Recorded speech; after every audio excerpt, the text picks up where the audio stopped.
Assalamualaikum warahmatullahi wabarakatuh. Perkenalkan, saya Gabriela Aufa Jahrudin, NIM 18070161115. Di sini saya akan menjelaskan materi pergerakan perempuan dalam dunia kerja, feminis, dan aksi sosial. Secara biologis, laki-laki dan perempuan itu berbeda. Perbedaan itu menunjuk pada perbedaan gender yang kodrati. Tetapi secara historis yang masih berlaku hingga sekarang, masyarakat kemudian memapankan dan memperluas perbedaan kodrati tersebut melalui prasangka-prasangka psikologis tertentu. Dan malah selanjutnya dalam posisi sosial pun dibedakan dan dipisahkan. Dianggap bahwa ciri-ciri fisik biologis yang melekat pada perempuan menjadikan ia jauh lebih lemah, sedangkan ciri-ciri fisik biologis yang ada pada laki-laki menjadikan ia dilihat lebih kuat. Karena laki-laki dianggap lebih kuat dan rasional, maka tugas dan pekerjaan kesehariannya didorong untuk berada di lingkungan luar rumah tangga. Sementara perempuan berbagai kegiatannya mesti berlangsung dalam lingkungan rumah tangga. Gender merupakan perbedaan peran, sifat, sikap, dan perilaku yang tumbuh dan berkembang dalam masyarakat.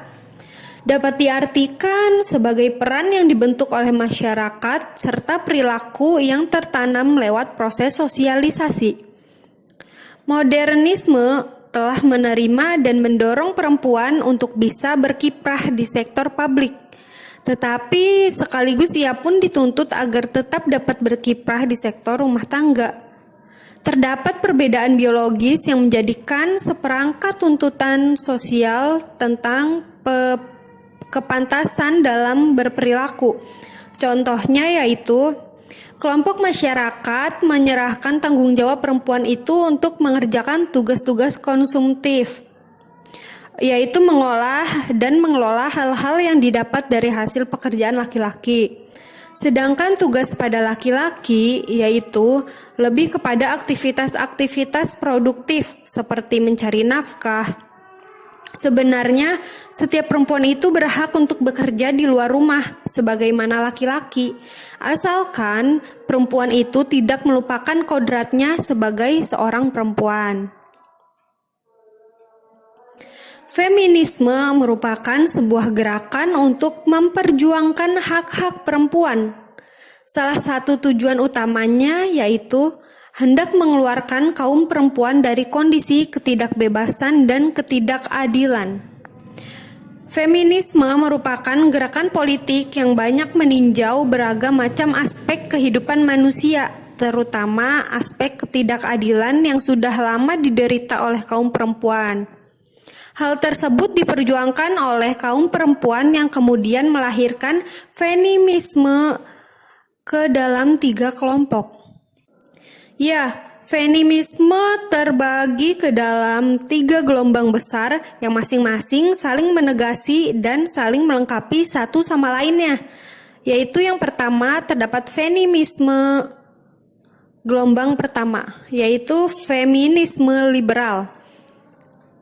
Pada feminisme ini, pandangan untuk menempatkan perempuan yang memiliki kebebasan secara penuh dan individual. Menurut feminisme ini, kebebasan dan kesamaan berakar pada rasionalitas dan pemisahan antara dunia privat dan publik. Akar dari ketertindasan dan keterbelakangan pada perempuan ialah karena disebabkan oleh kesalahan perempuan itu sendiri. Perempuan itu harus mempersiapkan diri agar mereka bisa bersaing di dunia dalam kerangka persaingan bebas dan punya kedudukan setara dengan lelaki.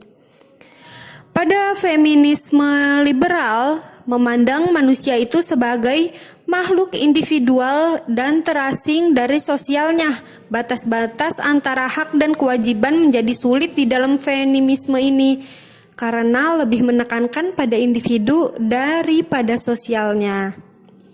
Kemudian yang kedua terdapat feminisme radikal Feminisme ini menawarkan ideologi perjuangan separatisme perempuan. Aliran ini muncul sebagai reaksi atas dominasi sosial berdasarkan jenis kelamin, utamanya melawan kekerasan seksual dan industri pornografi. Pemahaman penindasan laki-laki terhadap perempuan adalah satu fakta dalam sistem masyarakat yang sekarang ada. Kemudian yang ketiga, feminisme anarkis. Feminisme ini bersifat sebagai suatu paham politik yang mencita-citakan masyarakat sosialis dan menganggap negara dan sistem patriarki dominasi lelaki adalah sumber permasalahan yang segera mungkin harus dihancurkan. Kemudian yang keempat ada feminisme Marxis. Feminisme ini memandang masalah perempuan dalam kerangka kritik kapitalisme. Asumsinya yaitu sumber penindasan perempuan berasal dari eksploitasi kelas dan cara produksi. Kegiatan produksi yang semula bertujuan untuk memenuhi kebutuhan sendiri berubah menjadi keperluan pertukaran. Kemudian yang kelima ada feminisme sosialis. Feminisme ini berpendapat bahwa kebebasan hanya dicapai dengan mengakhiri sumber ekonomi dan budaya dari penindasan perempuan. Feminisme ini melihat pembebasan perempuan sebagai bagian penting dari tujuan yang lebih besar untuk keadilan sosial, ekonomi, dan politik. Feminis sosialis ini berusaha mengintegrasikan perjuangan untuk kebebasan perempuan dengan perjuangan melawan sistem penindasan. Kemudian feminisme gelombang kedua. Yang pertama ada feminisme eksistensial. Dalam feminisme ini mengajak perempuan untuk dapat hidup bebas, menentukan masa depannya secara otonom tanpa ada dorongan atau arahan dari orang lain. Dengan kata lain, mengajak perempuan untuk menjadi dirinya sendiri. Perempuan itu harus dapat bebas mengekspresikan dirinya dalam segala aspek karena perempuan mempunyai hak yang sama dengan laki-laki. Hal itu sekaligus mengekspresikan eksistensinya sebagai manusia. Yang kedua, feminisme ginosentris. Feminisme ini menyatakan bahwa inferior perempuan kepada laki-laki disebabkan karena perbedaan fisik. Solusi yang tepat untuk melawan inferior tersebut adalah dengan perjuangan perempuan secara kolektif yang bertujuan untuk membalikan ketertindasan terhadap fakta tersebut. Kemudian feminisme gelombang ketiga. Feminisme postmodern. Feminisme ini menekankan pada objek realitas, teks, bahasa, lisan, dan lain-lain sebagai prioritas utama dalam perjuangannya. Menurut feminisme ini, gender tidak bermakna identitas atau struktur sosial. Cenderung mengistimewakan perluasan gagasan politik, dengan maksud menjadikan gender kurang signifikan untuk model-model kewarganegaraan. Kemudian feminisme multikultural.